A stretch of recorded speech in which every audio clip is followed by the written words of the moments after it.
kind of wonder, guys, is Josh Allen trying to play himself out of a job? You know, we had the game in hand. Everything seemed to be going Buffalo's way, even though the Jets have got a pretty good defense with Quinnen Williams leading the way. Because, things were going Buffalo's way for a while. Yeah, especially with all the hype over Aaron Rodgers. And he only lasted 4 plays. And then he suffered what appears to be a season-ending and possibly career-ending injury. Yeah, his Achilles. And at his age, you just don't recover from an injury like that.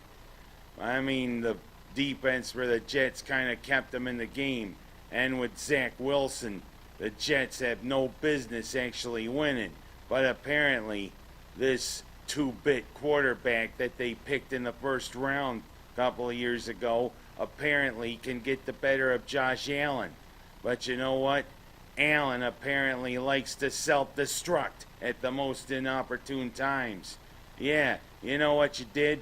Where's my silver platter? Oh, here it is. Here you go, Jets. Here's a victory. Courtesy of me. Courtesy of my screw-ups. That's exactly what you did, Mr. Allen.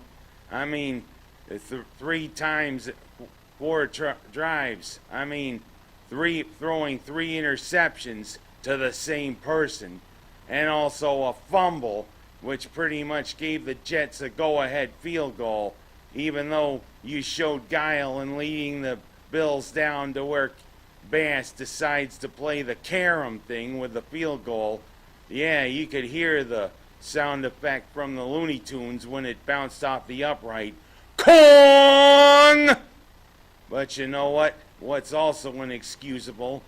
Giving up a walk-off punt return for a touchdown in overtime. I have seen everything, Buffalo. I've seen everything, Josh Allen. But what the hell? You had the game in hand, but yet you screwed it up. And the last few games, Allen, you've looked like a bumbling Clark Kent. Clark Kent was your average, ordinary, mild-mannered person, but when he turned into Superman, he was a good person. But right now, you're like Clark Kent. And 3 straight games, pretty much. The 2 playoff games. The close win against Miami. The loss to Cincinnati. And now this loss, inexplicable loss to the Jets. What the heck are you doing, Allen? Trying to play your way out of Buffalo? Because that's exactly what you're going to do. You keep playing this crap. And there's all the talk over the offseason was apparently the soap opera. Almost like what it was with Rick Springfield and Jesse's Girl. This is a soap opera, it seems, and Buffalo doesn't need soap operas. We need victories. We need good play from you, Allen. We need the play that we know you can do.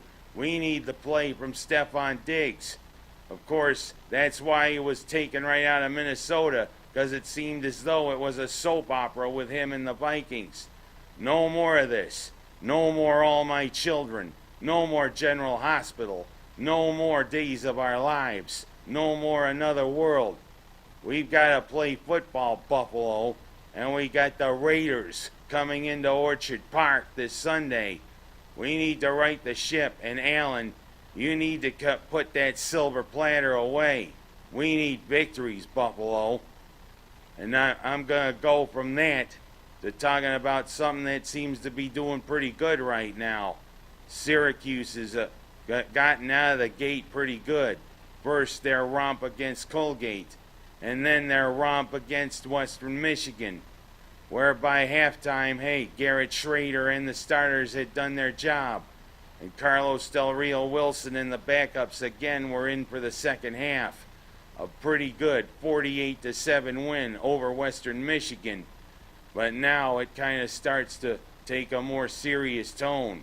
Our first road game of the year, and we go out to West Lafayette, Indiana, to take on the Boilermakers. Everybody knows what happened the last time Syracuse went out to West Lafayette, Indiana. it was one of the games that spelled the end for Paul Pasqualoni as the coach for the Orange. That big 51-0 drubbing Purdue gave us. Well, you know, Purdue right now is kind of an iffy team. Heck, Virginia Tech, who supposedly is one of the weaker teams in the ACC, pushed Purdue pretty good. Purdue did come out on top, but I mean, Purdue kind of looks vulnerable. But Ross-Ade Stadium is another thing. Pretty good old stadium. Plus, I love the way how they celebrate. Purdue's nickname is the Boilermakers, and it often is based on those boilers that powered the steam engines of the old locomotives. And their celebration is a train whistle. And they put in a new train whistle several years ago. They had a pretty good one, but this one blares at like 140 decibels. And the thing is, hey, you need to wear some hearing protection if Purdue scores. And hopefully Syracuse is going to make sure Purdue doesn't score very much. But it's a big test. It's a Big Ten team. Purdue's always got a good tradition. But I mean, let's see what Syracuse can do against the Boilermakers. And no alcohol involved. Yeah, a Boilermaker is the name for a drink also. But I mean, I prefer to talk about the old steam engines, if you know what I mean. Syracuse getting out of the gate pretty fast, 2-0. And now it's Purdue. Can we go 3-0? Because we got another 2-game homestand coming up at the end of this month.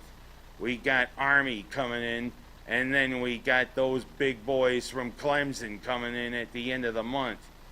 We're starting to head towards the nitty-gritty of the season. We had warm-ups, but it's now time to show what Cuse football is all about. Here we go. And talking about football, how about our high schools? You know, Scott Maloney took my advice. He actually was thinking about it, but I mean, I told him, hey, go ahead. And yeah, he opened the game against Mexico with a play-action pass that worked. But what the heck happened the rest of the game? The wrong Tigers won, and they dominated. Mexico came down from Section 3. Of course, did they come up about 2,000 miles from down south? I didn't see very many sombreros, nor did I see people going, ay, ay, ay, ay. Well, I mean, I also wonder, they didn't bring any Grandma Brown's baked beans. That's where the factory is, and they haven't produced for a couple of years. Come on, guys, let's get the Grandma Brown baked beans factory going again. But of course, the only thing that went right for Waterloo was that play-action pass, a 44-8 drubbing by Mexico over Waterloo. And of course, our other local team, they go from 8-man football back to 11-man, but it's the same old Minders. Yeah, it's Clyde Savannah, one of the big guns of Section 5, but ringing up 52 points. You know what? Does Minders seem to have their heart in it? I'm kind of wondering.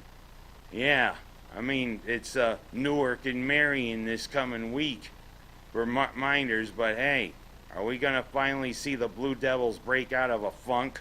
They've been in a funk now for years. I don't know what's going to happen. And can Waterloo break out of their funk this Friday against Midlakes? It's Teacher Appreciation Night. Hey, let's see what Waterloo can do against Midlakes. And of course, congratulations, Michael Ruiz. You did another great job on last Friday night. I mean, you are the voice of Waterloo sports. And I do thank Michael for coming on as a sponsor of my show. Thank you so much. I intend to keep my humor, and I intend to keep a lot of things going for you, Mike. Thank you for coming on. Last but not least, what about Robert Saleh? Most of the game against the Bills, he again kind of looked like he had taken something that bothered him. He looked like he ate something that disagreed with him, because you saw his look. But then he took a page from Johnny Cash's A Boy Named Sue. Right near the end, you saw him smile. Of course, he didn't hear, "My name is Sue. How do you do? Now you gonna die." You know what? I don't know, but I mean, Johnny Cash, you were one of a kind. And to the Waterloo girls, the volleyball team, keep up the good work. After a slow start, you won 2 straight. Now let's see how you do. Come on, Lonnie. Come on, Miss Mattoon. You can form a company. You can form a brigade. You can form a regiment. Anything. Well, of course, you got this Mattoon of ladies. And that's all I have time for this week. And Josh Allen, like I said, I need a gold platter for something you can hand victories to Bills fans. Bills Mafia is not happy right now. Come on, Allen, get with it. I'll see you next week.